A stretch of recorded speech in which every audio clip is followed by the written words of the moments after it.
সাদা বরফের চাদরে ঢাকা চারদিক, হাড় কাঁপানো ঠান্ডার মাঝে হঠাৎ গর্জে উঠল বিমানের ইঞ্জিন। একের পর এক নামছে সেনা সদস্যদের দল, কোনো এক অজানা যুদ্ধের আশঙ্কায় থমথমে হয়ে আছে গোটা এলাকা। বিশ্ব রাজনীতির মেরুকরণে হঠাৎ করেই উত্তপ্ত হয়ে উঠেছে উত্তর মেরুর এই শান্ত বরফ রাজ্যটি। ঘটনাটি ডেনমার্কের স্বায়ত্তশাসিত অঞ্চল ফিনল্যান্ডের।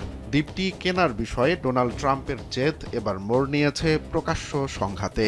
গত শুক্রবার ও সোমবার রাতে গ্রিনল্যান্ডের রাজধানী নুকে অবতরণ করেছে ড্যানিশ ও জার্মান সেনারা। একটিক এনিউরেন্স নামের এই মহড়ায় যোগ দিচ্ছে ফ্রান্স, সুইডেন সহ বেশ কিছু দেশ। তবে সেনা সদস্যদের সংখ্যা নিয়ে আন্তর্জাতিক মহলে চলছে হাস্যরস। ফ্রান্স থেকে 15 জন এবং জার্মানি থেকে 13 জন আসলেও যুক্তরাজ্য ও নেদারল্যান্ডস পাঠিয়েছে মাত্র একজন করে সেনা। ট্রাম্প একে উপহাস করে বলেছেন, ডেনমার্কের নিরাপত্তা মানে কেবল আরেকটি স্লেজ কুকুর পাঠানো। তবে বিষয়টি কেবল ঠাট্টায় সীমাবদ্ধ নেই। ট্রাম্প ঘোষণা করেছেন, গ্রিনল্যান্ড বিক্রির চুক্তি না হওয়া পর্যন্ত ডেনমার্ক সহ 8টি ইউরোপীয় দেশের পণ্যে 10% শুল্ক আরোপ করা হবে, যা জুনে বেড়ে দাঁড়াবে 25%।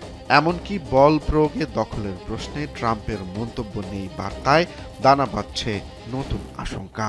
এদিকে ইউরোপীয় জোটের দাবি, ট্রাম্পের এই আচরণ আটলান্টিক সম্পর্কে অবনতি ঘটাচ্ছে এবং এটি একটি বিপজ্জনক পরিস্থিতির দিকে এগিয়ে নিয়ে যাচ্ছে।